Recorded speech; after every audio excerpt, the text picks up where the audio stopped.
Welcome back to Physics 192. I'm Gerard Blanchard. Last time we left off with the motion of a charged particle in a uniform magnetic field, and we discussed that the motion is actually circular. A charged particle moving in a constant magnetic field will move in a circle if the magnetic field is the only force acting on the particle. And what came out of that was that we got an expression for the acceleration of the particle, which gave us a relationship that we can use to find out the charge or the mass, depending on what we don't know. Let's do another example of that. After being accelerated through a potential difference of 5.0 kilovolts, a singly charged carbon ion, once again positively charged, of mass 1.99 times 10 to the minus 26 kilograms moves in a circle of radius 21 centimeters in the magnetic field of a mass spectrometer. What is the magnitude of the field? Now, this is actually a two-step exercise. You have to use energy considerations for the accelerating part, because it tells you that the particle is accelerated through a potential difference of 5 kilovolts. That actually tells you something about the energy of the particle. One more thing that you have to infer is that the particle accelerates from rest. So go ahead and draw your diagram, list all your knowns and unknowns, and remember that there are two parts to this question, two steps: the accelerating phase and then the moving in a circle phase. So I'll give you a few minutes to get started on that.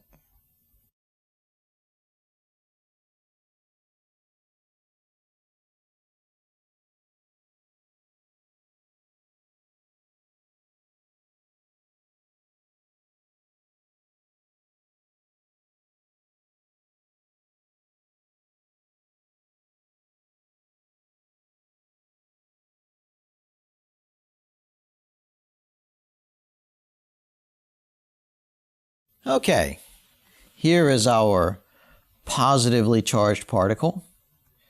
We will say that it initially has a speed of 0. V initial is 0, so it accelerates from rest. And the electric potential, capital V initial, we will say is 5 kilovolts or 5,000 volts.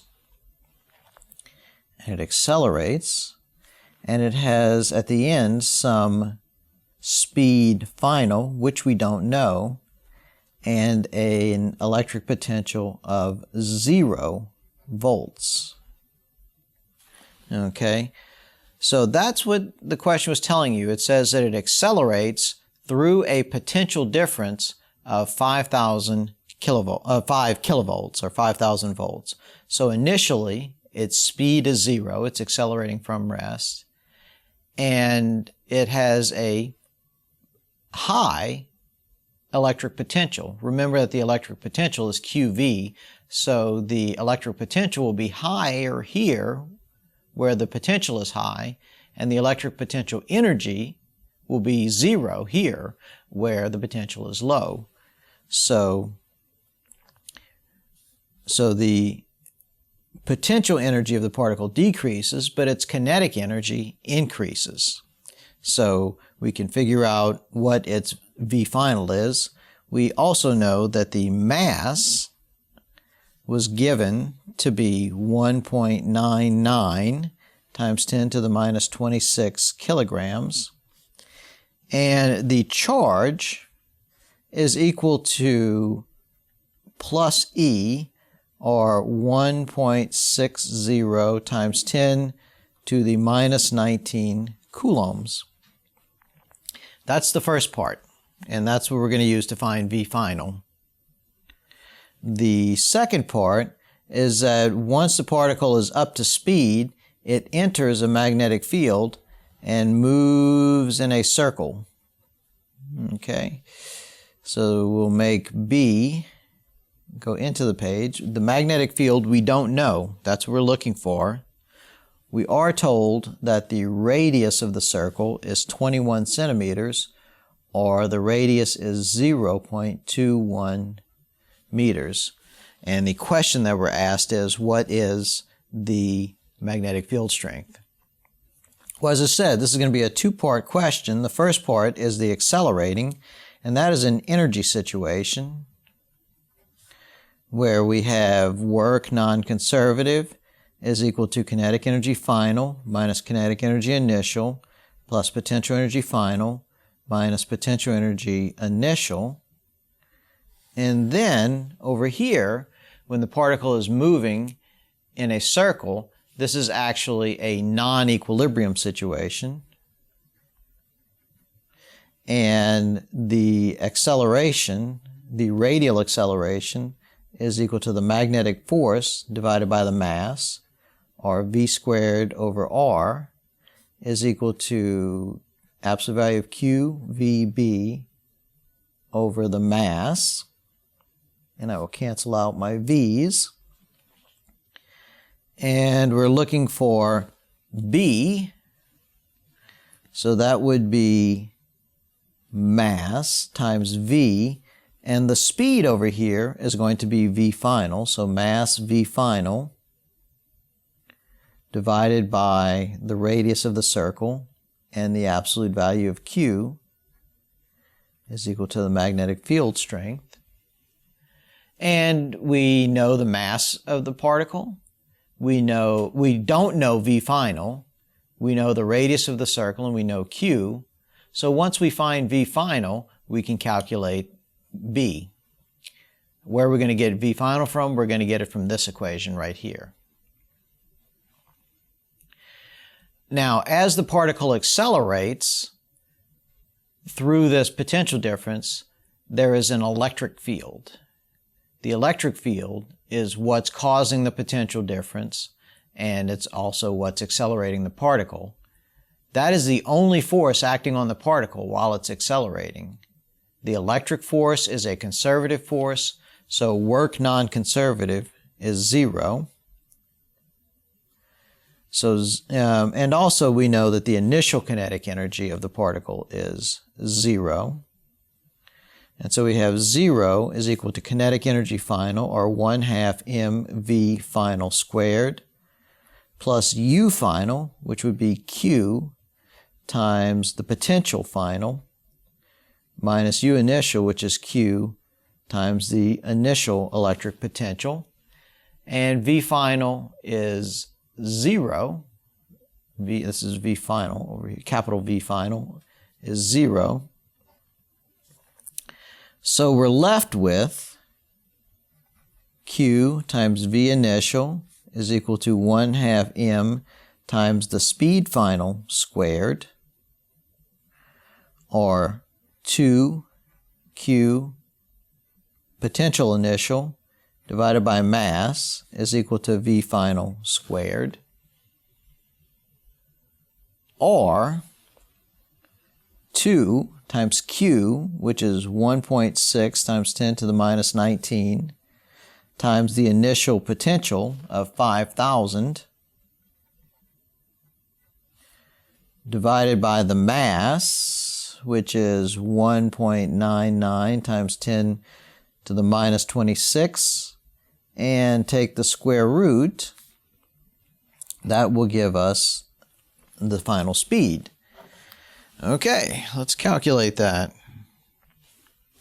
Square root of 2 times 1.6 times 10 to the minus 19 times 5,000 divided by 1.99 times 10 to the minus 26. And that gives us a speed of 2.84 times 10 to the 5 meters per second is our final speed. And now we know everything we need over here to calculate the magnetic field. Once again, we have mass, which is 1.99 times 10 to the minus 26, times V final, 2.84 times 10 to the 5, divided by the radius, 0.21, times charge, the absolute value of charge, 1.6 times 10 to the minus 19 is equal to B. And so what is all of that equal to? That is equal to 1.99 times 10 to the minus 26 times 2.84 times 10 to the 5 divided by 0.21 and also divided by 1.6 times 10 to the minus 19. And that gives us a magnetic field of 0.168 Tesla. Is equal to the magnetic field, and that's what we were asked for. So that is the effect of a magnetic field on a moving free charge. Now, in everyday life, we very seldom encounter free charges moving about. What we do often encounter are wires with electrical current in them. Now, an electrical current is, in fact, a motion of charges. So when we talk about an electric current, we're talking about charges moving within a wire. Therefore, a wire with an electrical current in it should feel a force from a magnetic field, and in fact, it does. The equation for the magnetic force on a current-carrying wire is F vector sub m equals I, where I is the current in the wire, and the current in the wire has units of amperes, which is written with a capital A. So the current in the wire has units of amperes,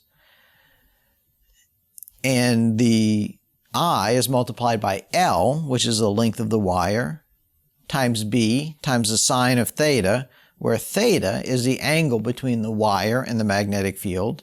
And once again, the force is in the right-hand direction.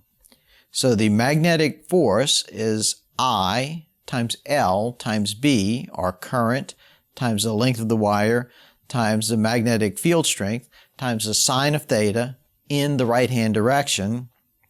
And all that we've really done here is we've replaced QV with IL. So it's in fact the same equation with IL, current times the length of the wire, replacing charge times speed. So once again, the magnetic force is ILB sine theta in the right-hand direction, or the magnetic force is the current times the length of the wire times the magnetic field times the sine of the angle between the wire and the magnetic field in the right-hand direction. Let's work an example so that you can apply that. A straight wire segment of length 0.6 meters carries a current of 18 amperes and is immersed in a uniform external magnetic field of magnitude 0.2 Tesla. And the question is, what is the magnitude of the maximum possible magnetic force on the wire segment? Now what they're saying there, when they talk about the maximum possible magnetic force, they're referring to the effect of theta.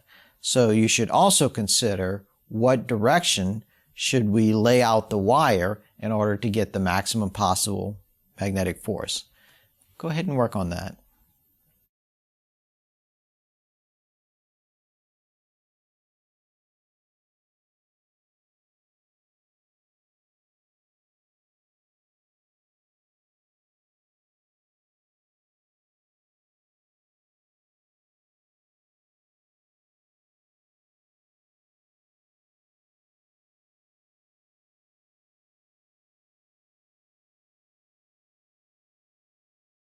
Okay, let's draw the magnetic field first. I'm just going to draw the magnetic field up the page with B of 0.2 Tesla. And I will go ahead and tell you that in order to get the maximum possible magnetic force on the wire should be perpendicular to the magnetic field. So we'll say that the current is in that direction, and the current is 18 amperes, and the length of the wire is 0.6 meters, so that theta is a right angle. Remember that the magnetic force is equal to ILB sine theta in the right hand direction. Okay, so if theta is 90 degrees, then sine of theta is 1.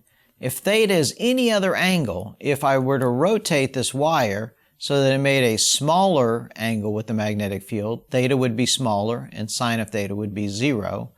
If I point the wire in the direction of the magnetic field, theta would be 0 and sine of theta would be 0.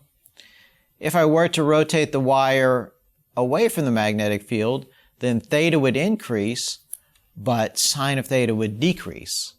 Remember that sine of theta only increases up to theta is equal to 90 degrees, after which it decreases. So in order to get the maximum possible magnetic force on that wire, the wire should be perpendicular to the magnetic field. Okay.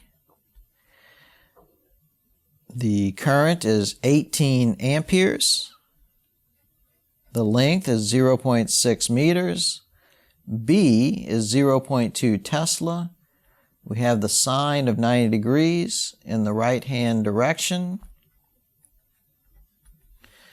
And what is that? 18 times 0.6 times 0.2 is 2.16 newtons. And that's all we were really asked for. What is the magnitude? But let's go ahead and just demonstrate our right-hand rule just for practice. As I've drawn the current, it is to the right, so I should point my thumb to the right. My fingers should be up the page, just like the magnetic field. So the force on the wire as I've drawn it is out of the page. So as I've drawn this, the force is out of the page. So now if I had drawn the wire pointing the opposite way, pointing to the left, then the force would be down. So this direction depends on exactly how we've drawn it. But as I've drawn it, the force will be out of the page. Let's work on another example. Parallel conducting tracks separated by 2 centimeters run north and south. There is a uniform magnetic field of 1.2 Tesla pointing upward out of the page. A 0.04 kilogram cylindrical metal rod is placed across the tracks, and a battery is connected between the tracks with its positive terminal connected to the east track. If the current through the rod is 3 amperes, find the magnitude and direction of the magnetic force on the rod. And you're given a diagram. You can see your diagram there. The only thing that you really need to know here is the length of the rod over which the current flows, and it's only going to flow between the tracks.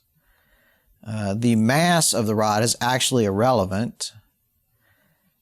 And current is going to flow from the positive side of the battery to the negative side.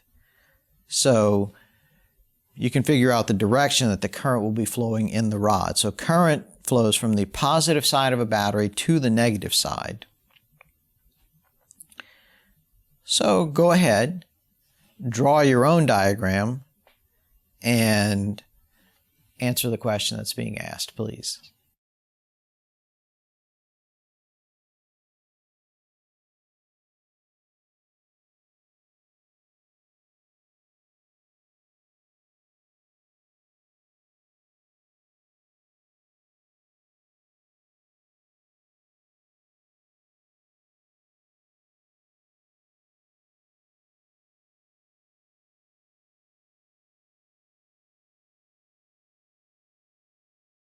Okay, just replicate that diagram. Here are the rails.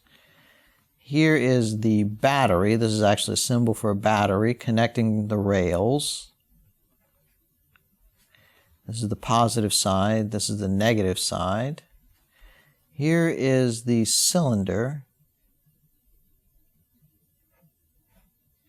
connecting the rails.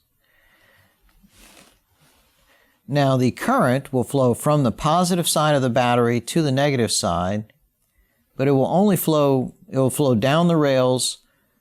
In the rod, it flows only between the rails, and then the current will flow back to the negative side. So the effective length of the rod, the length over which the current flows, is only 2 centimeters. So L is equal to 0.02 meters. So this is the only part of the rod with the current flowing in it. So only 2 centimeters of the rod has current flowing in it. The magnetic field is out of the page, and it is 1.2 Tesla. Okay, we're told the mass of the rod, I'll write that down, mass is 0.04 kilograms, but I'll go ahead and tell you that that's not necessary. The current is equal to 3.0 amperes, and that is necessary. And we're asked to find the magnitude and direction of the magnetic force on the rod. F vector B is equal to I LB sine theta in the right hand direction. FBI is 3. L is 0.02. B is 1.2 Tesla. Sine, the angle between B, which is out of the page, and the wire, the current in the wire, which is pointing to the left, is 90 degrees. The angle between this and this is 90 degrees. And what is the right-hand direction? My thumb points in the direction of the current. My fingers point out of the page, so the wire will be the cylinder will be pushed up the page. This will accelerate the cylinder up the page. So force is up the page. And so the magnetic force is 3 times 0.02 times 1.2 times the sine of 90 degrees, which is 1, or FB is 0.072 newtons up the page. And that is what we were asked to find. Let's work one last example of this, and that is a straight, stiff wire of length 1 meter and mass 25 grams is suspended in a magnetic field B is equal to 0.75 Tesla coming out of the page, as you can see in the diagram. And the question is, how much current must flow in the wire and in what direction so that the wire is suspended and the tension in the supporting wires is 0. So you can take a look at the diagram there. We're only concerned with the forces on the bottom straight stiff wire.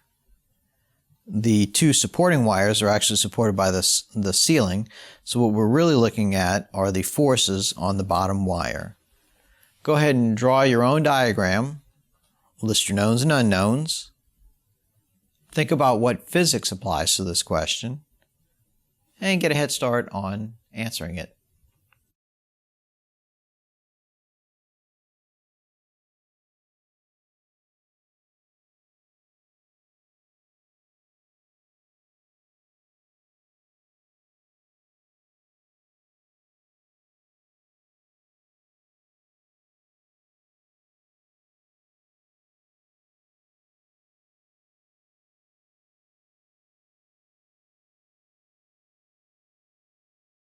Okay, here is the bottom wire.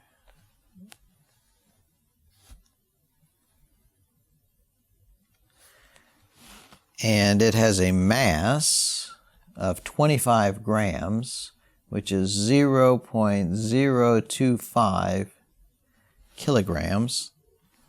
The length is 1 meter, and the magnetic field is out of the page, and B is 0.75 Tesla. We do have supporting wires, but they both have a tension of 0. So they will not support the wire against its weight. What is its weight? Weight is equal to mg downwards, or the weight of the wire is 0.025 times 9.8, or the weight of the wire is 0.025 times 9.8 is 0.245 newtons downward. Okay, well, if these wires aren't exerting any force, then what is supporting the weight of the wire? Well, it must be the magnetic force. What is the direction of the magnetic force? Well, okay, if the magnetic field is out of the page, I have to point my fingers in the direction of the magnetic field, and we want the magnetic force to be up the page. I'll go ahead and write that in, FB. We want that to be up the page so that it can oppose the weight. So I'll point my fingers out of the page. I'll point my palm up the page in the direction of the magnetic force. And you can see that my thumb has to point to the left. So the current must be pointing to the left if the current to the left and the magnetic field out of the page is going to give me a force that is up the page. So we know that the current, I, must be flowing to the left. Now, what is the magnitude of the current? Well, we can figure that out from Newton's first law, since we have equilibrium here. And if this is my y and this is my x, then I know that force total y is equal to 0, or FB, which is going to be, oops, I almost wrote QVB. It's actually I times L times B times the sine of theta. That is the magnitude of FB in the up direction, minus the weight, which is 0.245 newtons, must equal 0. So the magnetic force minus the weight equals 0, or ILB sine theta is equal to 0.245 newtons, or the current is equal to 0.245 newtons over LB sine theta. Or finally, well, not quite finally, I is equal to 0.245 divided by the length of the wire, 1 meter, times B, which is 0.75 Tesla, times the sine of the angle between the current and the magnetic field. Current, magnetic field, that's 90 degrees, sine of 90 degrees. And finally, we can calculate the current. 0.245 divided by 0.75. I don't have to divide by 1 and I don't have to divide by a sine of 90. So all I have to do is divide by 0.75 and I get a current of 0.327 amperes. Amperes is the basic metric unit of current. 0.327 amperes, and the current must be to the left if it is going to support the weight of the wire. And that is what we were asked. Okay, we have been discussing the effect of an electric field or a magnetic field on a charged particle. And the effect is that they exert a force. So we've been talking about the forces, the electric and the magnetic forces on charged particles. Now it's time to think about where do electric and magnetic fields come from. Let's start with the electric field. Actually, let's start with a field that you're already familiar with. Let's talk about the gravitational field. At the very end of Physics 191, we discovered Newton's law of universal gravitation, and that was the gravitational field at far distances from the Earth, and specifically, a spherical mass creates a gravitational field that is given by the gravitational field vector is equal to capital G times capital M divided by r squared, where capital G is a constant, the universal gravitational constant. Capital M is the mass of the object creating the gravity, such as the Earth. And r is the separation between the mass feeling the force, or feeling the gravitational field, and the center of the object creating it. Or I should say, it's the distance from the center of the object creating the gravitational field. So that was Newton's law of universal gravitation. The gravitational field vector is equal to the constant big G times the mass of the object creating the field divided by the distance that you are from the center of the mass squared. And the direction of the gravitational field is always towards the center of the object creating the field. The electric field created by a spherical charge, such as a particle, such as a proton or a electron, or by a charged atom, is very similar, very, very similar. And specifically, the electric field vector, or E vector, is equal to a constant K times Q, the charge creating the electric field, divided by r squared, or the distance that you are from the center of the charge creating the electric field. Now, one big difference here is that the electric field is away from the charge. Actually, it's away from a positive charge, but if Q is negative, then negative away is going to be towards. But the expression is the electric field vector is equal to a constant K times the charge of the object creating the charge divided by the distance that you are from the center of the charge, and the direction is away from the charge. So what is K? K is called Coulomb's constant. Its value is 8.988 times 10 to the 9 newtons times meters squared per coulomb squared. Those are the units that it takes to make this equation work out right. K is 8.988 times 10 to the 9 in basic metric units is another way to say that. And it's called Coulomb's constant. R is the distance from the center of the charge to wherever we are. So if Q is positive, then the electric field points away from the charge. You can see that in the first diagram to the left.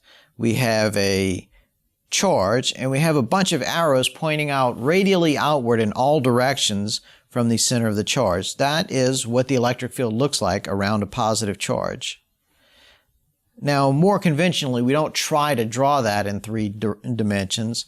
So what we would normally draw is in the center diagram, where you have a positive charge and you have the electric field pointing radially out from it in all directions. So a positive charge is a source of electric field. The electric field points outwards from a positive charge. This is different from gravity because the gravitational field points towards the charge. I'm sorry, the gravitational field points towards a massive object, but the electric field points away from a positively charged object.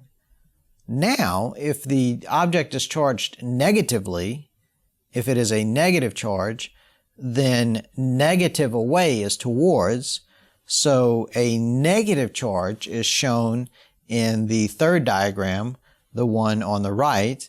There we have a negative charge, and we have the electric field lines pointing towards the negatively charged object. Now, what happens if we have more than one electric charge? Well, in that case, the electric fields will add together as vectors.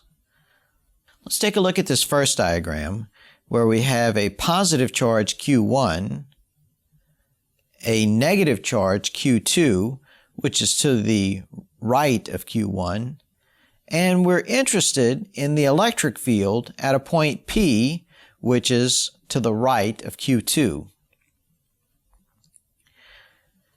Now, the electric field, let's assume that Q1 and Q2 have the same magnitude for the time being.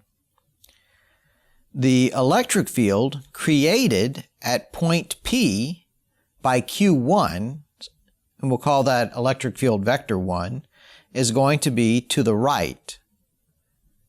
Since point P is to the right of Q1, the electric field from Q1 is going to point towards the right. It's going to point away from Q1. The electric field from Q2, which in Q2 is a negative charge, is going to point towards Q2 because Q2 is negative. So we're going to have two electric fields. The electric field pointing away from Q1 and the electric field pointing towards Q2. Now we have to add those together as vectors. If Q1 and Q2 have the same magnitude of charge, then the magnitude of E2 is going to be greater than the magnitude of E1. Why is that? Well, it's because we're closer to Q2. Remember that the electric field decreases as you get farther away, or the electric field decreases as R gets bigger. So since point P is farther away from Q1 than it is from Q2, E1 is going to be smaller in magnitude, or a shorter vector, than E2 is. So when we add E1 and E2 together, we're going to get a short vector pointing to the left, and we'll call that E. So the vector total of E1 and E2 is going to be a relatively short vector pointing towards the left. So Q1 creates an electric field away from itself. Q2 creates an electric field towards itself. The electric field from Q2 is going to be slightly greater than the electric field from Q1. Let's take a look at the second diagram where we have a positive charge above a negative charge, and we have a point P that is not on the line connecting those two charges. In that case, once again, we get an electric field that points, an electric field E plus that points away from the positive charge, an electric field E2 that points towards the negative charge, and we add those together to get the electric field E, which points mostly away from the positive charge. If you were to do that everywhere in the space around those two charges, you would get a picture something like the field lines that are drawn there. The electric field will radiate away from the positive charge when you're close to the positive charge, but it will curve around and then converge on the negative charge. So the electric field lines originate with the positive charge and then curve around and converge on the negative charge. Now these are just pictures to get you used to these ideas. We'll actually start working with calculations in a next time. So if we have two charges, one of the charges will create the electric field that the other one feels. So the force on any charged object is Q times E, where Q is the charge feeling the force, and E is the electric field being created by the other charge. The electric field created by the other charge would be K times the charge creating the field divided by the separation of the two charges squared, and it would be away from charge Q. Now, if there are multiple charges exerting a force on a charge, then you would add the electric field of all of the charges that are creating electric fields. Okay, let's make that clearer by working an example. If the electrical force of repulsion between two 1 coulomb charges is 10 newtons, how far apart are they? Go ahead and draw a diagram and think about how you would answer this question.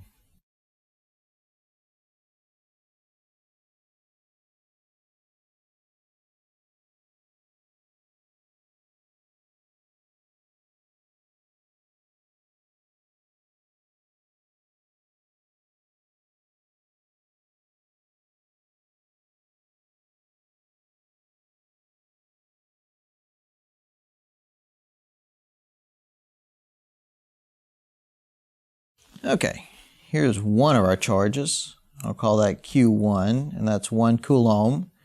Here's our other charge, Q2, and that's 1 coulomb. They're separated by a distance r, which we don't know. Now let's look at the force on Q2. What's going on is that Q1 is creating an electric field. We'll call that E1, and that's equal to K Q1 over R squared. And so since Q is a positive charge, this electric field from Q1 is going to push Q2 away. How about Q1? How about the force on Q1? Well, Q2 is going to create an electric field over here.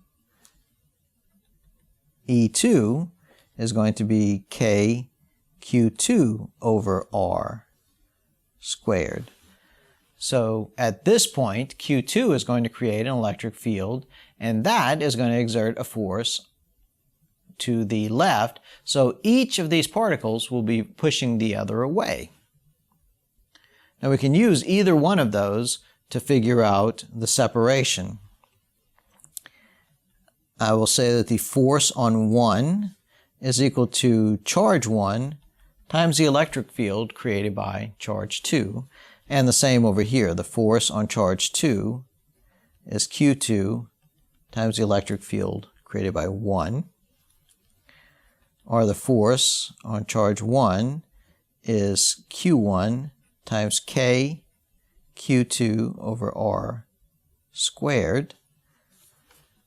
And we know everything here. We know that F1 is 10 newtons, and that's equal to 1 coulomb times K, which is 8.988 times 10 to the 9, times Q2, which is 1 over R squared.